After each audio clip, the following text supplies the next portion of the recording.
Hola amigos, sean bienvenidos a un nuevo video aquí en su canal Ultravoltaje, llevando la ingeniería eléctrica a otro nivel. En esta ocasión vamos a tratar el tema de la curva de capabilidad o curva de capacidad en generadores síncronos para conocer el corazón operativo de una central eléctrica. Así que sin más, empecemos. Imaginemos que tenemos un generador de 100 megavatios. Lógicamente vamos a suponer que podríamos aprovechar los 100 megavatios en cualquier situación, pero no, esto debido a factores externos de la red a la que se conecta y también de los límites constructivos propios del generador. Entonces aquí es donde entra la curva de capabilidad, que si no se conoce bien podría terminar en cortocircuitos y también en incendios de proporciones épicas. Entonces, la curva de capabilidad nos va a indicar el límite operativo de una máquina síncrona.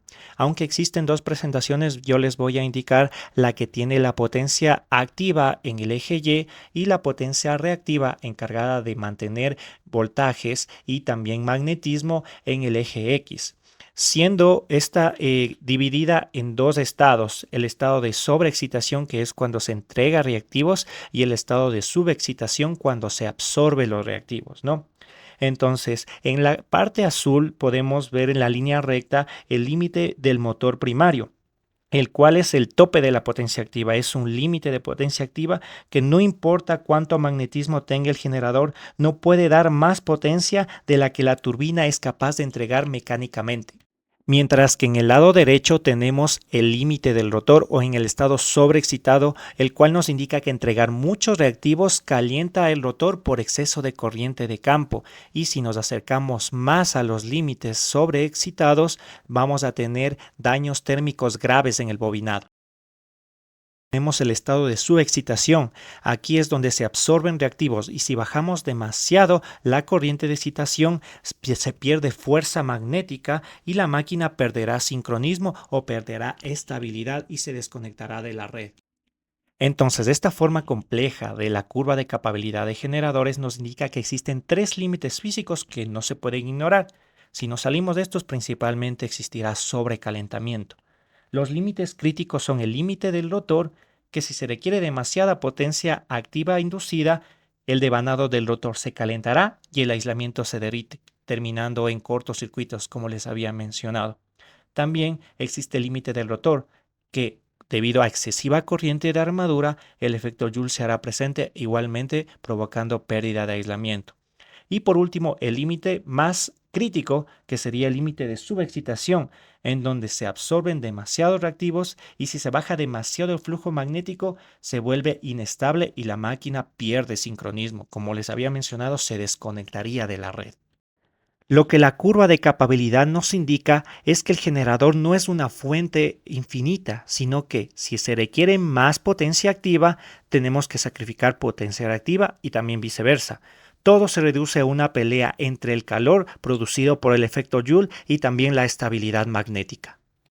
Y si hablamos de relación entre potencia aprovechable, o sea, potencia activa y potencia reactiva, no podemos dejar de lado el indicador que nos dice cuánto se está aprovechando de esto, que es el factor de potencia.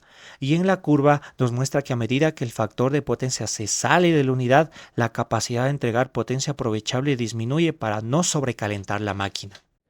Y para que sea entendible de una mejor manera, vamos a comparar a un atleta como si fuera el generador, al oxígeno como si fueran los reactivos necesarios y a la velocidad, que sería la potencia activa.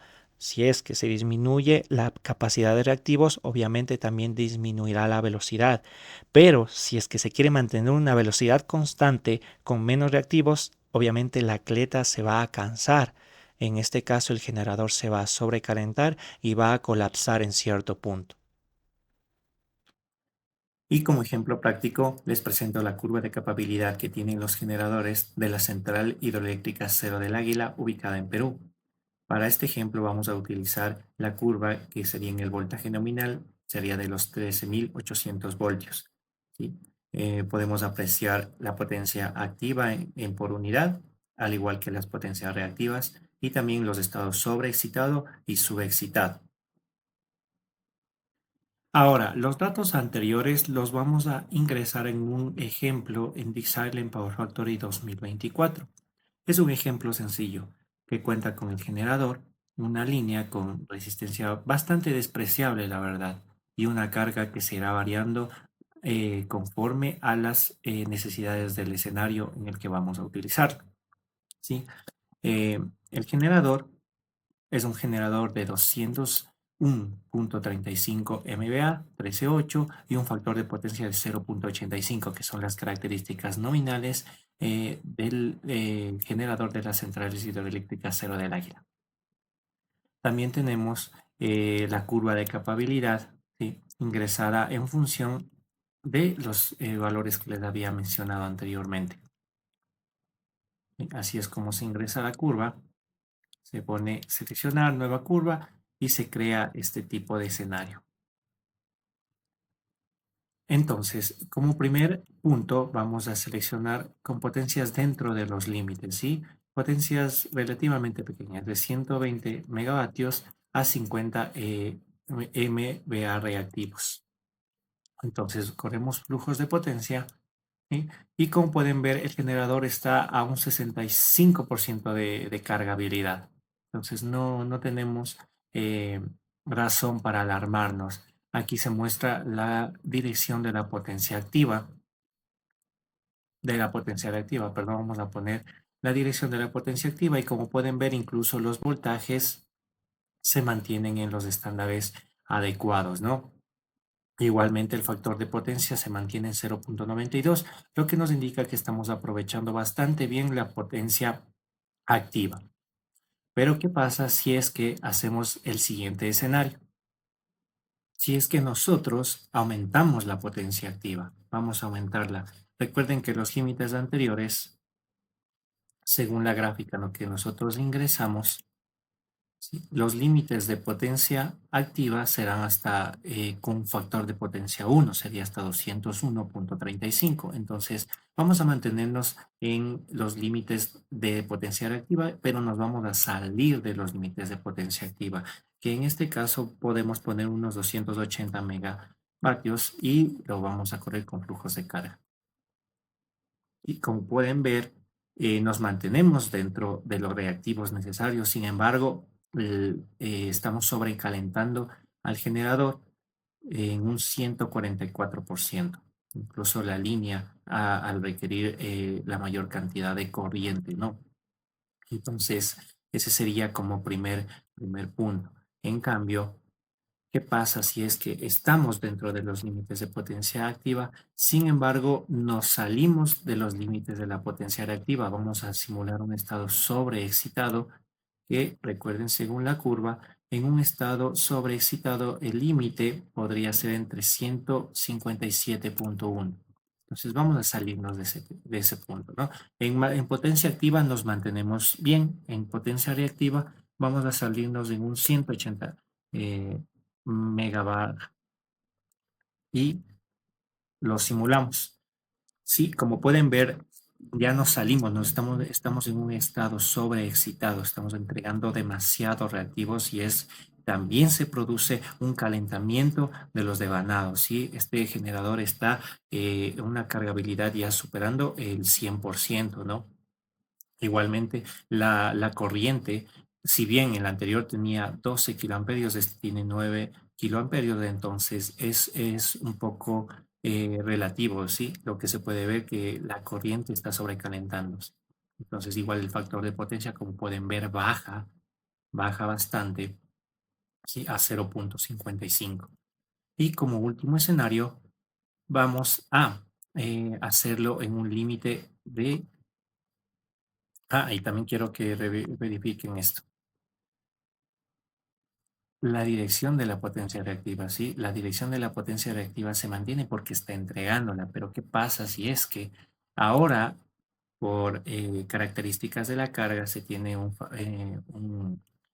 factor de potencia en adelanto o capacitivo, la carga capacitiva que está entregando, ¿sí? 180 megabar. Claro, obviamente estamos acá saliéndonos de los límites, entonces sería mayor a estos valores. Aquí sería mínimo, sería este lado, entonces sería mayor a todos estos límites, que sería unos 210 megabytes. Entonces le damos en correr flujos de potencia y como pueden ver, en efecto, el generador está sobrecalentado, está trabajando a una potencia mucho más, a una cargabilidad mucho mayor, ¿sí? Ya a los 120%. Ahora también quiero que se fijen que la dirección de la potencia reactiva ya cambió, ya no el generador está entregando, sino está recibiendo. Entonces, al momento también que recibe, se producen estos efectos térmicos y también, como les había mencionado, el efecto que pierde sincronismo, ¿no? Igualmente el factor de potencia se encuentra en cero. ¿Sí? Por mucho que nosotros le cambiemos, potencia activa se va a mantener en cero, entonces igualmente se encuentra fuera de los rangos de operación de este generador, ¿no? Entonces, con esto se queda comprobado lo que les había mencionado anteriormente acerca de la curva de capabilidad, que son los límites que nosotros debemos cuidar, especialmente para que no tengamos consecuencias térmicas ni magnéticas en la parte de la red, si no tendríamos problemas en estabilidad transitoria y también en pérdida de aislamiento por el excesivo calor. Y bueno amigos, esto ha sido todo por esta ocasión, espero les haya servido y si necesitan que se profundice en algún tema o tienen alguna sugerencia, les invito a ponerla con todo respeto en los comentarios. No olviden que somos Ultravoltaje y en esta ocasión tratamos la curva de capabilidad. Nos vemos en la siguiente.